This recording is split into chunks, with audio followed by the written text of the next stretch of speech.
Republican Congressman Andy Biggs was actually asking questions just a few minutes ago. He is of the House Judiciary Committee, obviously, and among those talking with Whitaker today, and my guest on the program as well. We didn't know how heated this would get, but he's joining us now. Congressman, you're with me? Yes, I am here. There you are. Now I can see you. First of all, your line of questioning, kind of take us through what you were trying to get at there and kind of what the tone has been in the room. Well, if this was a normal oversight hearing, I'd be asking questions about what the agency's done, where they're going to go. But this guy's got about a week left, and the whole thing has been about Trump and the Mueller investigation. So I was trying to get at, in his experience, I mean, he made some statements that he didn't think there was collusion back in 2017. He's now been in the acting AG. I wanted to know if his opinions are still consistent today as they were a year and a half ago. And you know what? I think I got a yes, they're still consistent. I mean, which would be consistent with what Senator Burr said yesterday. But he's been very careful in how he's answered questions, and I'm not sure he's really answered too many questions. Yeah, you know, I was taking notes during that exchange, and you said June 21st, 2017. Has anything changed in that time? Yeah, we do know that for a while he was a legal commentator in between jobs, I guess you could say, and he did say some things on the record, and so I know that a number of you in the room have asked him about those opinions too. Yeah, exactly. I mean, we kind of want to get this idea of what he's really thinking. He's basically punted on all those issues there. And he, you know, like I was also trying to get at what, have you even talked to Rosenstein about the statement he allegedly made, which I guess he did make in the New York Times about being willing to wear a wire? And he never really answered that question either. And so I tried it from 3 or 4 avenues. And that's why I think you're seeing Republicans are just as frustrated with him as Democrats. Yeah. At one point you said, I know the answer is important to you that you're giving. Yeah. We're actually looking for the answer for all of us. It's been, and I know Representative Doug Collins at one point said, if you've been watching television over the last couple of days, you'd know that these are the sorts of things that we wanted to talk about. So, right. I mean, I know that a lot of times these hearings can feel like they go nowhere. But he really is short on the job right now. So what is the goal? Because my guest, Andy McCarthy, who's still at the mezzanine table with me, Congressman, has said that this feels like sort of the bite at the apple of confirmation hearing that Democrats didn't get. Well, yeah, I would agree with that, because if it was oversight, this thing would have a whole different tenor. You might not be as interested as you are today. But, oh, well, we are. Yeah, but exactly. But what they've been trying to do is they're trying to just get some information to embarrass President Trump. That is what this is all about. And they're using the oversight hearing as kind of a ruse, quite frankly. It's kind of a bait and switch. So. Have we gotten any sort of an idea, and I think I heard the question asked this time around, I had a question just about that raid on Roger Stone and some of the things that actually have happened on Matthew Whitaker's watch. Do we know the role that he's played in any of this? Because that would have direct, if you will, touches on a Mueller investigation. Well, that's exactly right. And so some people were pushing on it. And that's why I didn't get to that question, because other people had asked. He has said basically that's tied to the Mueller investigation, so he's not going to answer. So, I mean, this is very well scripted on the part of Acting Attorney General Whitaker, and it's designed, I think, to frustrate everybody in the whole world who's trying to get at the bottom of things. If you want the truth, you're not going to find it here today. That's what I'm telling you. Yeah. I mean, there was one point where Matthew Whitaker was asked, I think it was by Chairman Nadler, actually, pretty early on, you know, to comment whether or not he had spoken with the president about the Robert Mueller investigation. And at first he says he's not going to answer any of those questions, but then Congressman Biggs, he did answer the question. Yeah, well, he did in a roundabout way, right? I mean, so, and poor, I don't want to say poor Chairman Nadler, because he's the guy who got us all in this odd mess here. But the reality is, he is asking questions, and it took him, I don't know how many bites of the apple to get even something close to an answer from Attorney General Whitaker. Before we go on, I just want to acknowledge that Matthew Whitaker, the acting AG, has just sat down, so this may start momentarily. Real quickly, do you think Democrats will subpoena him to come back? They keep threatening it, but if you look at the Nadler letter, I don't think that they're going to subpoena him to come back. But I could be wrong. I mean, this is just ridiculous the way this is unfolded as it is. It's unprecedented, quite frankly. Congressman Biggs, thank you so much. Now, I will begin by recognizing myself for 5 minutes. Now, we fully intend to examine substantive questions of department policy, but part of our job is to make sure that core investigations at the department have not been compromised.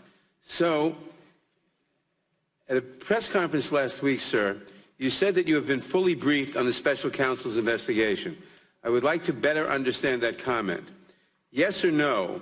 Since your appointment as acting Attorney General, have you been briefed on criminal or counterintelligence matters within the special counsel's purview?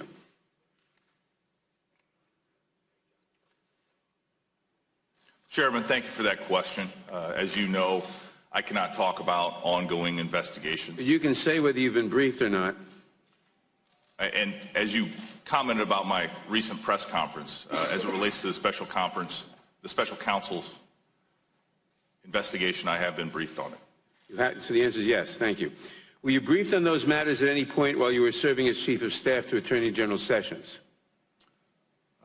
Chairman, I know you're very interested in the special counsel's investigation, and so I want to be very clear about this. Because General Sessions was recused from the special counsel's investigation, I had no involvement in the special counsel's investigation. So the answer is no. Thank you. How many times were you briefed about the special counsel's work, and when did the briefings take place? Mr. Chairman, I've said all that I'm planning on saying about the number of times or the briefings that I've received on the special counsel's investigation. It is the subject matter of an ongoing investigation. I think it would be very improper for me, as I sit here today, to talk anything more about it. Whether you were briefed is the subject of an ongoing investigation? I didn't follow that. No, the number of times I've been briefed in my involvement in the investigation, sir.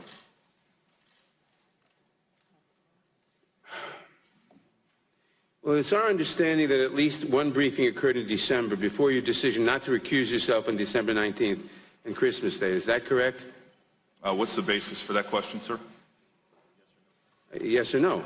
Is it correct? It is our understanding that at least one briefing occurred between your decision not to recuse yourself on December 19th and 6 days later, Christmas Day. Is that correct? Simple enough question. Yes or no? Mr. Chairman, again, what is the basis for your question? You're saying that it is your... Sure, I'm asking the questions. I only have 5 minutes. So please answer yes or no. No, Mr. Chairman, I'm going to... you were asking me a question. It is your understanding. Can you tell me where you get the... No, I'm not going to tell you that. I don't have time to get into that. I'm just asking you if that's correct or not. Is it correct? Were you briefed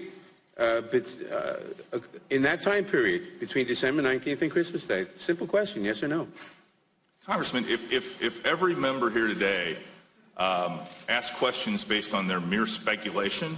All right, never mind. At any point, yes or no, at any point since that briefing, have you communicated any information you learned in that briefing to President Trump?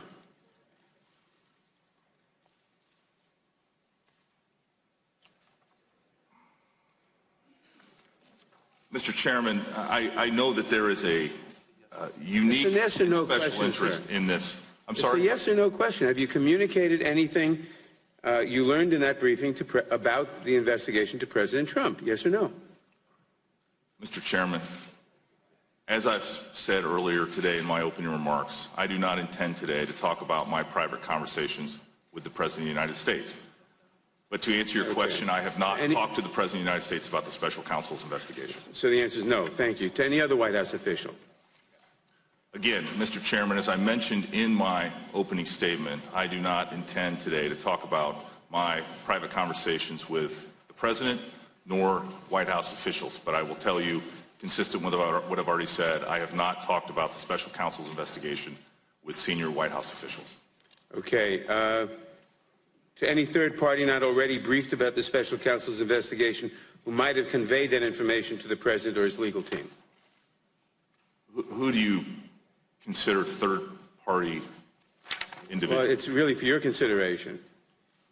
To any third party not already briefed about that investigation who might have conveyed, who you think might have conveyed that information to President Trump or his legal team? Third persons who I think may have conveyed that information? Yes. You know, as I sit here in this chair right now, Mr. Chairman, you know, that's an impossible question for me to ask. I mean, I do not believe that I have briefed third-party individuals outside of the Department of Justice. I have received the briefings myself, and I am usually the endpoint of that information. but you won't answer the question. I just did answer your question. I don't think you did, but let me just say this. Your iteration of the department's longstanding policy appears designed to delay answering these questions as long as possible. I find that unacceptable. I understand the role of executive privilege and respect its value in our system of governance. However, Congress is a co-equal branch of government. We have a responsibility to conduct oversight. This is a responsibility we take very seriously. I've repeatedly tried to work with your office, first in delaying the hearing until February, and then in providing you our questions in advance. I did this because the executive branch's own rules governing assertion of privilege, which were issued by President Reagan and have been followed ever since, say that ultimately it is up to the president to decide whether or not he wants to assert executive privilege. You cannot repeat forever that the president might want to assert privilege. I've given you a fair opportunity to prepare for the hearing and to speak with the White House in advance so that we could avoid this fight in the first place, but you don't appear to have done any of that. The department's failure to do its due diligence here, to me, is deeply troubling.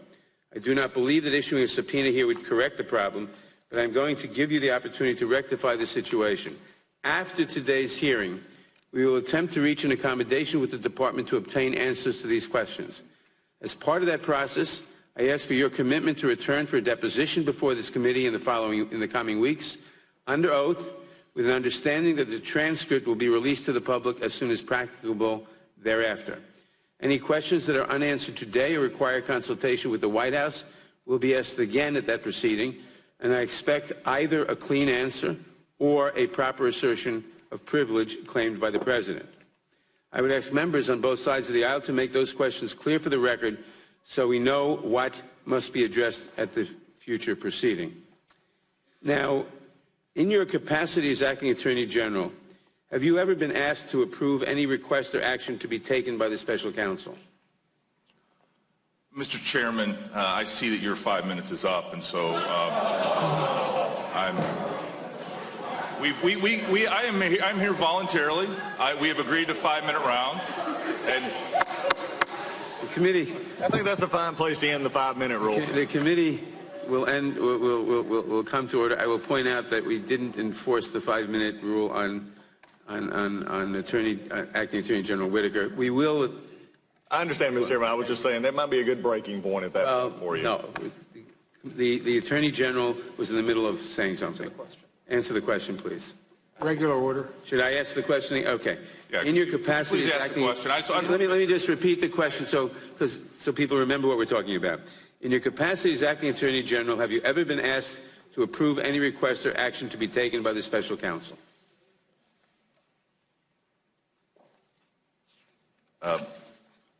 Mr. Chairman, as the Acting Attorney General, I am under the Special Counsel's rules. I am the person that is ultimately in charge of the investigation, and I have exercised that authority under the Special Counsel's regulations of the Department of Justice. So I assume the answer is yes. Regular order, Mr. Chairman. I assume the answer is yes. You have been asked to approve a request or action, and you've said yes or no? In other words, Mr. Chairman, I want to be very clear about what you're asking me. Are you asking me if I have asked the Special Counsel to do something? Regular order, Mr. Chairman. Is this whole thing? Well, I'm asking if I think my words were clear enough. Have you ever been asked to approve any request or action to be taken by the Special Counsel? Last week, you commented on the status of the investigation, stating it was close to being completed, unquote. This was said despite the fact you recognized just moments before that it was ongoing, stating, quote, I really am not going to talk about an open and ongoing investigation otherwise, close quote. So all I'm asking you is, have you been asked to approve or disapprove a request or action to be taken by the Special Counsel? Point of order, Mr. Chairman. I've asked the question. Point of order, Mr. Chairman. Point of order is not in order until the question is answered. We're not operating under the 5-minute rule anymore, then? Point of order. The witness will answer the question. I want to be very specific about this, Mr. Chairman, because I think it's going to allay a lot of fears that have existed among this committee, among the legislative branch largely, and maybe among some American people. We have followed the Special Counsel's regulations to a T. There has been no event, no decision that has required me to take any action, and I have not interfered in any way with the special counsel's investigation. Very good. Thank you. My time has expired.